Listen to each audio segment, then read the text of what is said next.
Brought to you by NBC bearing, भारताची पहिली bearing उत्पादक। शिंदेंच्या शिवसेनेचे आमदार निलेश राणेंच्या विरोधात मालवणमध्ये गुन्हा दाखल, घरामध्ये बेकायदेशीररित्या शिरल्याप्रकरणी भाजप पदाधिकारी विजय केनवडेकरांची तक्रार, भाजपकडून पैसे वाटप होत असल्याचा राणेंचा आरोप। ज्यांच्या घरी पैसे सापडले ते मोकाट आहेत, रवींद्र चव्हाणांच्या मार्गदर्शनाखाली असे प्रकार सुरू, 10 गुन्हे दाखल झाले तरी पैसे वाटप करणाऱ्यांना सोडणार नाही, आमदार निलेश राणेंचा इशारा। भाजप विकासाच्या अजेंड्यावर निवडणूक लढत आहे, मतदार आमच्यासाठी केंद्रबिंदू, सिंधुदुर्गमधलं वातावरण खराब होऊ द्यायचं नाही, निलेश राणेंच्या पैसे वाटपाच्या आरोपांवर नितेश राणेंचं प्रत्युत्तर। साधूंच्या नावाखाली सरकारचा संधीसाधूपणा, झाडं तोडून जमीन सपाट करणार आणि उद्योगपतींच्या घशामध्ये घालतील, उगाच संघर्ष वाढवू नका, नाशिकच्या तपोवन वृक्षतोडीवरून राज ठाकरेंचा इशारा। आमचे सगळे प्रकल्प पर्यावरणपूरक असतात, पर्यावरणाचा समतोल राखणं ही शासनाची भूमिका, नाशिकच्या तपोवनमधील वृक्षतोडीवर उपमुख्यमंत्री एकनाथ शिंदेंची प्रतिक्रिया। तपोवनची जागा शेकडो वर्षांपासून साधुग्रामसाठी आरक्षित, फक्त रोपटी तोडणार, दुसरीकडे नवी झाडं लावायला 15,000 खड्डे खणतोय, मंत्री गिरीश महाजनांचं वक्तव्य। महाजनांसोबत दुश्मनी झाली तरी हरकत नाही, पण तपोवनातील झाडं तोडू देणार नाही, अभिनेते सयाजी शिंदेंचा इशारा, साधुग्राम उभारण्याकरता झाडांची कत्तल करण्याच्या निर्णयाला विरोध।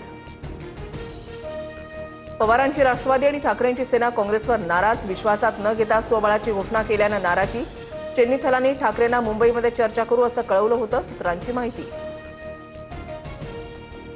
बीडचे सरपंच संतोष देशमुखांचं प्रथम पुण्यस्मरण, मनोज सरांगेंसह सुरेश धस मस्साजोगमध्ये दाखल, न्यायाच्या लढाईमध्ये सोबत असलेल्यांनी पुण्यस्मरणाला येण्याची धनंजय देशमुखांची विनंती। सर्व पुरावे असताना सुद्धा न्याय मिळण्यासाठी दिरंगाई का, आमचा निष्पाप माणूस क्रूरकर्मी लोकांनी मारला, आरोपींना लवकरात लवकर शिक्षा द्या, वैभवी देशमुख भाऊक। नगर परिषद निवडणुकीच्या प्रचारार्थ उपमुख्यमंत्री अजित पवार बीड जिल्ह्याच्या दौऱ्यावर, आमदार प्रकाश सोळंकेंच्या मतदारसंघातील माजलगाव आणि धारूर या दोन्ही शहरांमध्ये प्रचार सभा। अजित पवारांच्या राष्ट्रवादीची पुणे महापालिकेसाठी स्वबळाची तयारी सुरू, सोमवारपासून इच्छुकांचे अर्ज स्वीकारले जाणार, राष्ट्रवादीची जम्बो कार्यकारिणी जाहीर होणार। मालेगावच्या डोंगराळेमधील चिमुकलीच्या अत्याचार आणि हत्याप्रकरणी कुटुंबियांचं आमरण उपोषण, प्रकरण फास्ट ट्रॅकवर चालवावं, आरोपीला तत्काळ फाशी व्हावी, कुटुंबियांसह ग्रामस्थांची मागणी।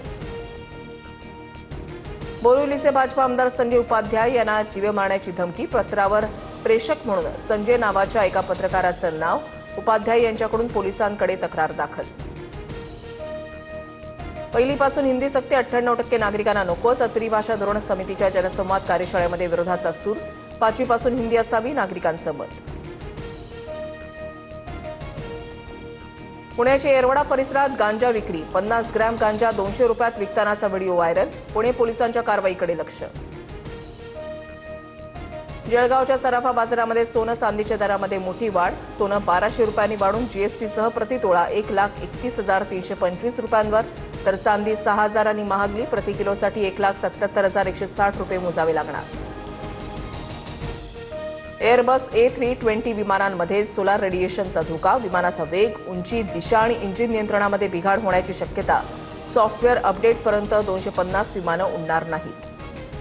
आणि INS उदयगिरीनं मदतीचं साहित्य कोलंबोमध्ये पोहोचवलं जाणार, श्रीलंकेमध्ये अतिवृष्टीनं झालेल्या पुरामध्ये आतापर्यंत 80 जणांचा मृत्यू, तर 56 जण बेपत्ता। Brought to you by NBC bearing, भारताची पहिली बेअरिंग उत्पादक।